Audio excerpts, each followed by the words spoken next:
श्री सच्चिदानंद सद्गुरु साईनाथ महाराज की जय। श्री साई सच्चरित्र अध्याय 1। वंदना। गेहूँ पीसने वाला एक अद्भुत संत। गेहूँ पीसने की कथा तथा उसका तात्पर्य। पुरातन पद्धति के अनुसार श्री हेमाड पंत श्री साई सच्चरित्र का आरंभ वंदना द्वारा करते हैं। प्रथम श्री गणेश को साष्टांग नमन करते हैं, जो कार्य को निर्विघ्न समाप्त कर उसको यशस्वी बनाते हैं, और कहते हैं कि श्री साई ही गणपति हैं। फिर भगवती सरस्वती को, जिन्होंने काव्य रचने की प्रेरणा दी, और कहते हैं कि श्री साई भगवती से भिन्न नहीं हैं, जो कि स्वयं ही अपना जीवन संगीत बयान कर रहे हैं। फिर ब्रह्मा, विष्णु और महेश को, जो क्रमशः उत्पत्ति, स्थिति और संहार करता है, और कहते हैं कि श्री साई और वे अभिन्न हैं, वे स्वयं ही गुरु बनकर भव सागर से पार उतार देंगे। फिर अपने कुलदेवता श्री नारायण आदिनाथ की वंदना करते हैं, जो कि कोंकण में प्रकट हुए। कोंकण वह भूमि है जिसे श्री परशुराम जी ने समुद्र से निकाल कर स्थापित किया था। तत्पश्चात वे अपने कुल के आदि पुरुषों को नमन करते हैं। फिर श्री भारद्वाज मुनि को, जिनके गोत्र में उनका जन्म हुआ। पश्चात उन ऋषियों को, जैसे याज्ञवल्क्य, भृगु, पाराशर, नारद, वेद व्यास, सनक सनंदन, सनत कुमार, शुक, शौनक, विश्वामित्र, वशिष्ठ, वामदेव, जैमिनी, वैशंपायन, नवयोगींद्र इत्यादि, तथा आधुनिक संत जैसे निवृत्ति, ज्ञानदेव, सोपान, मुक्ताबाई, जनार्दन, एकनाथ, नामदेव, तुकाराम, कान्हा, नरहरि आदि को नमन करते हैं। फिर अपने पितामह सदाशिव, पिता रघुनाथ और माता को, जो उनके बचपन में ही गत हो गई थी। फिर अपनी चाची को, जिन्होंने उनका भरण पोषण किया, और अपने प्रिय भ्राता को नमन करते हैं। फिर पाठकों को नमन करते हैं, जिनसे उनकी प्रार्थना है कि वे एकाग्रचित होकर कथा अमृत का पान करें। अंत में श्री सच्चिदानंद सद्गुरु श्री साईनाथ महाराज को, जो कि श्री दत्तात्रेय के अवतार और उनके आश्रयदाता हैं, जो ब्रह्म सत्यम जगत मिथ्या का बोध कराकर समस्त प्राणियों में एक ही ब्रह्म की व्याप्ति की अनुभूति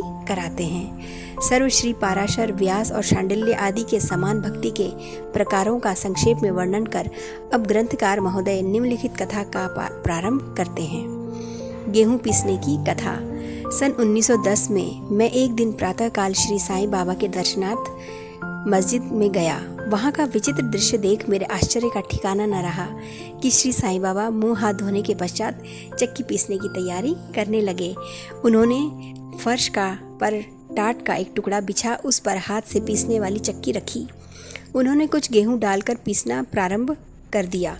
मैं सोचने लगा कि बाबा की चक्की पीसने से क्या लाभ है। उनके पास तो कोई है भी नहीं, और वे अपना जीवन निर्वाह भी भिक्षावृत्ति द्वारा ही करते हैं। इस घटना के समय वहाँ उपस्थित अन्य व्यक्तियों की भी ऐसी ही धारणा थी, परंतु उनसे पूछने का साहस किसे था। बाबा के चक्की पीसने का समाचार शीघ्र ही सारे गांव में फैल गया, और उनकी यह विचित्र लीला देखने हेतु तत्काल ही नर नारियों की भीड़ मस्जिद की ओर दौड़ पड़ी। उनमें से 4 निडर स्त्रियां भीड़ को चीरती हुई ऊपर आईं, और बाबा को बलपूर्वक वहां से हटाकर उनके हाथ से चक्की का खूंटा छीनकर तथा उनकी लीलाओं को गायन करते हुए उन्होंने गेहूं पीसना प्रारंभ कर दिया। पहले तो बाबा क्रोधित हुए, परंतु फिर उनका भक्तिभाव देखकर वे शांत होकर मुस्कुराने लगे। पीसते पीसते उन स्त्रियों के मन में ऐसा विचार आया कि बाबा के न तो घर द्वार है, और न ही इनके कोई बाल बच्चे हैं, और न ही कोई देखरेख करने वाला ही है। वे स्वयं भिक्षावृत्ति द्वारा ही अपना जीवन निर्वाह करते हैं, अतः उन्हें भोजन आदि के लिए आटे की आवश्यकता ही क्या है। बाबा तो परम दयालु हैं, हो सकता है यह आटा हम सब लोगों में ही वितरण कर दें। इन्हीं विचारों में मग्न होकर गीत गाते गाते उन्होंने सारा आटा पीस डाला। तब उन्होंने चक्की को हटाकर आटे का 4 समान भागों में विभक्त कर लिया, और अपना अपना भाग लेकर वहां से जाने को उद्यत हुई। अभी तक शांत मुद्रा में निमग्न बाबा तक्षत ही क्रोधित हो उठे। उन्होंने उन्हें अपशब्द कहने लगे। स्त्रियों, क्या तुम पागल हो गई हो? किसके बाप का माल हड़प कर ले जा रही हो? क्या कोई कर्जदार का माल है जो इतनी आसानी से उठा कर लिए जा रही हो? अच्छा, अब एक काम करो, इस आटे को ले जाओ और गांव की सीमा पर बिखेराओ। मैंने शिरडीवासियों से प्रश्न किया कि जो कुछ बाबा ने अभी किया है उसका यथार्थ में क्या तात्पर्य है। उन्होंने मुझे बतलाया कि गांव में विषुची का हैजा का जोरों से प्रकोप है और उसके निवारणार्थ ही बाबा का यह उपचार है। जो अभी आपने पीसते हुए देखा वह गेहूं नहीं वरन विषुचिका था जो पीस कर नष्ट कर दी गई है। इस घटना के पश्चात सचमुच विषुचिका की संक्रामकता शांत हो गई और ग्रामवासी सुखी हो गए। यह जानकर मेरी प्रसन्नता का पारावार न रहा।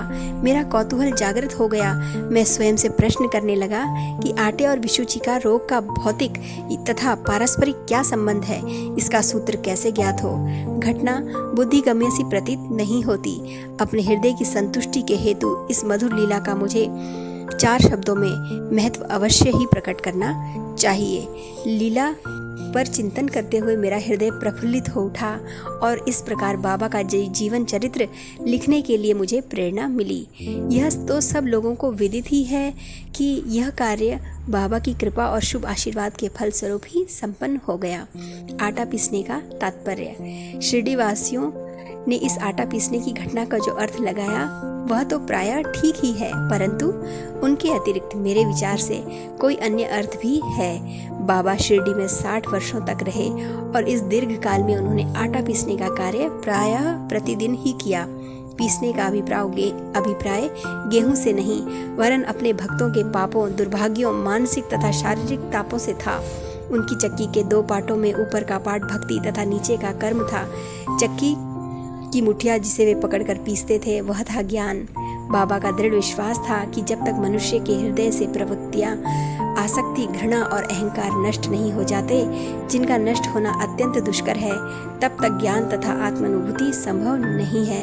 यह घटना कबीरदास जी के इसके तदनुरूप घटना की स्मृति दिलाती है। कबीरदास जी एक स्त्री को अनाज पीसते देखकर अपने गुरु निपट निरंजन से कहने लगे कि मैं इसलिए रुदन कर रहा हूँ कि जिस प्रकार अनाज चक्की में पीसा जाता है उसी प्रकार मैं भी भवसागर रूपी चक्की में पीसे जाने की यातना का अनुभव कर रहा हूँ। उनके गुरु ने उत्तर दिया कि घबराओ नहीं, चक्की के केंद्र में जो ज्ञान रूपी दंड है उसी को दृढ़ता से पकड़ लो। जिस प्रकार तुम मुझे करते देख रहे हो उससे दूर मत जाओ, बस केंद्र की ओर ही अग्रसर होते जाओ और तब यह निश्चित है कि तुम इस भवसागर रूपी चक्की से अवश्य ही बच जाओगे। श्री सद्गुरु साईनाथ अर्पणमस्तु। शुभम भवतु। पहला अध्याय का पारायण हो चुका है। चलती चक्की देख के दिया कबीरा रोए, 2 पाटों के बीच में साबुत बचाना कोई कबीर। श्री सच्चिदानंद सद्गुरु साईनाथ महाराज की जय। आप सभी साईं भक्तों से मेरा अनुरोध है कि श्री साईं सच्चरित्र किताब का एक पाठ एक दिन में अवश्य करें और बहुत ही ज़्यादा मानसिक शांति हमें प्राप्त होती है। मुश्किल से 20 मिनट का टाइम लगता है एक चैप्टर को पढ़ने में। तो आप लोग अगर आपके पास आपके घर में साईं सच्चरित्र है तो एक चैप्टर कोशिश कीजिएगा कि एक चैप्टर एक दिन में ज़रूर पढ़ें। बाबा की भक्ति आप सबको प्राप्त हो, बाबा के बारे में मैं ज़्यादा से ज़्यादा आप सबको जानकारी दे सकूं, यही मेरा प्रयास रहेगा। आप सभी को ओम साईं राम।